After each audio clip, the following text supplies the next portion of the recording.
Hello and welcome to another Orion Tech Tips video. Here with another PC build. We have a $1,900 high-end PC build. The start of the show. This does feature an RTX 3080. In terms of performance, you can expect to play games at 1440p and 4K, and I am talking about all of the latest and greatest games. Cyberpunk 2077, the upcoming Call of Duty Black Ops Cold War. Well, actually, I think that's already out, and many more to come. High frame rates at 1440p and 4K. Okay, so starting with the CPU, we have the Ryzen 3800X. So this is the highest end Ryzen 7 product right now in November of 2020. This is an 8-core, 16-thread processor with a core clock of 3.9 GHz and a boost clock of 4.9 GHz, a TDP of 105 watts. Max memory support is 128 gigabytes of RAM, and this costs $334.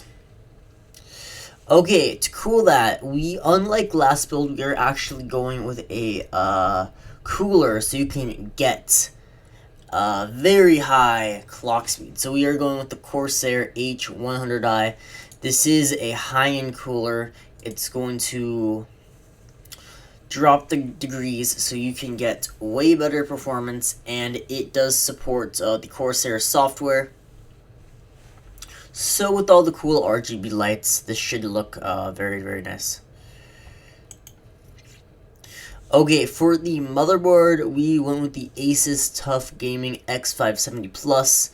Again, high-end motherboard. This comes out to $190.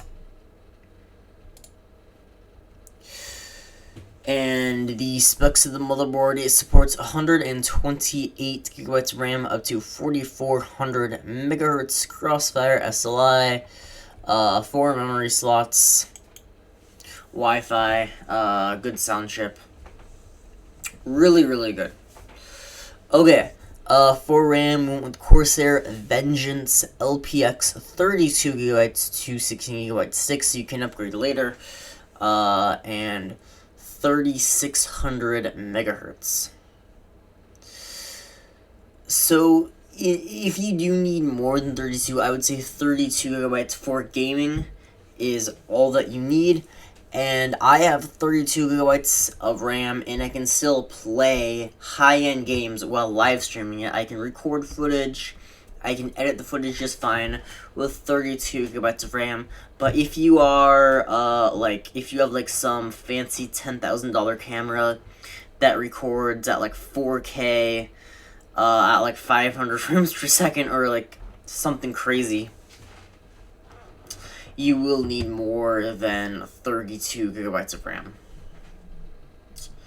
For storage, same exact thing as the lower end build that I did a few days ago. I did a $1,300 build featuring the RTX 3070. So same storage thing. Of course, storage is personal, so you can change it how you like it. But personally, I would recommend going with a 500 gigabytes solid state drive for your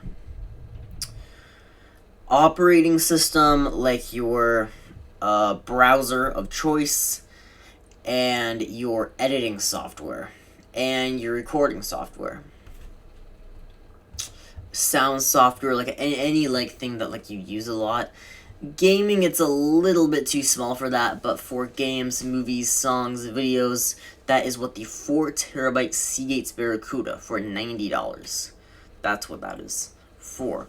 Okay, at the start of the show is the GeForce PNY GeForce RTX 2080 10 gigabyte. This thing is a beast. This thing is absolutely insane. It comes out to $750. GDDR6X memory, sports G-Sync. Of course, I almost said it sports FreeSync, but then I caught myself. It does not, because it is a NVIDIA card and not an AMD card. It's a TDP of 320 watts. So it's a very hungry card, but don't worry, we got a very nice power supply to power this. Triple fan. Like, aesthetically, this thing looks amazing. It performs amazing. This thing is just a crazy, crazy beast of a graphics card. To house this whole build, again, the case is personal, but I just went with the Corsair iClue 465X RGB ATX mid-tower case for $140. Now this is a very fancy case. Again, it supports Corsair software to control all these fancy RGB lights, tempered glass, all of the expansion slots, brackets that you would want. Great to build in. It is $140, so it is certainly a lot more expensive than the budget build that we did for $1,300. It's more expensive than that, but it's a lot better of a case, definitely, than our $1,300 budget build. Okay, for the power supply, we went with the Corsair RM 750 80 plus gold fully modular power supply. So yes, this is 750 watts fully modular. So we have about 564 watts, so you do have around 200 watts to work with, a little less than 200 watts to work with. Overclock the RAM, overclock the graphics card, overclock the CPU. With this great motherboard, with this great power supply, and then the great CPU cooler, and then an extra 200 watts to work with.